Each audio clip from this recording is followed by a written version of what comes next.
नमस्कार, आपण पाहतात तरुण भारत. स्थानिक स्वराज्य संस्थेच्या निवडणुका जवळ येत आहेत, तसंच प्रत्येक राज्यकर्त्यांमध्ये चोरस वाढत चालली. आता जर आजरा तालुक्यातील उत्तूर जिल्हा परिषद मतदारसंघ नेहमीच काँग्रेस आणि राष्ट्रवादीची सत्ता राहिली.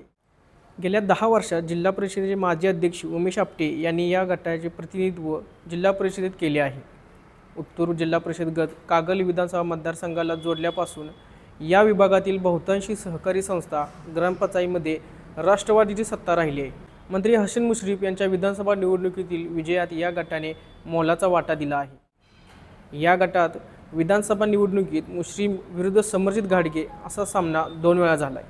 त्यामुळे दोघांनाही मानणारा कार्यकर्ता या गटात मोठ्या प्रमाणात आहे. मंत्री हसन मुश्रीफ यांनी जिल्हा परिषद निवडणुकीच्या निमित्ताने यापूर्वी उत्तूर येथे 2 मेळावा घेऊन कार्यकर्त्यांशी चर्चा केली. या गटात मंत्री हसन मुश्रीफ हेच अंतिम निर्णय घेणार, तर काँग्रेसचे विधान परिषदेतील गट नेते आमदार सतेज पाटील यांचे निकटचे समर्थक असलेले उमेश आपटे हे काँग्रेसचा बालेकिल्ला कायम राखण्यासाठी प्रयत्नशील आहे. माहितीच्या वाटाघाटी फिसकटल्या तर या गटात निश्चितपणे तिरंगी लढत होऊ शकते. जुने आजरा आणि कोळिंद्रे गटातील गावांचा या गटात नव्याने समावेश झाल्याने इच्छुकांना हा भाग नवीन नाही.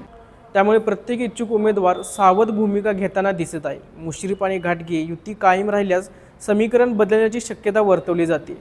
मंत्री हसन मुश्रीफ यांनी घाटगेच्या सोबत युती केल्यामुळे कोल्हापूरचं राजकारण कोणत्या दिशेला जाणार आहे हे पाहण्यासारखं असणार आहे. अशाच नवीन आणि ट्रेंडिंग व्हिडिओसाठी तरुण भारतच्या यूट्यूब, इंस्टाग्राम आणि फेसबुकला फॉलो करायला विसरू नका.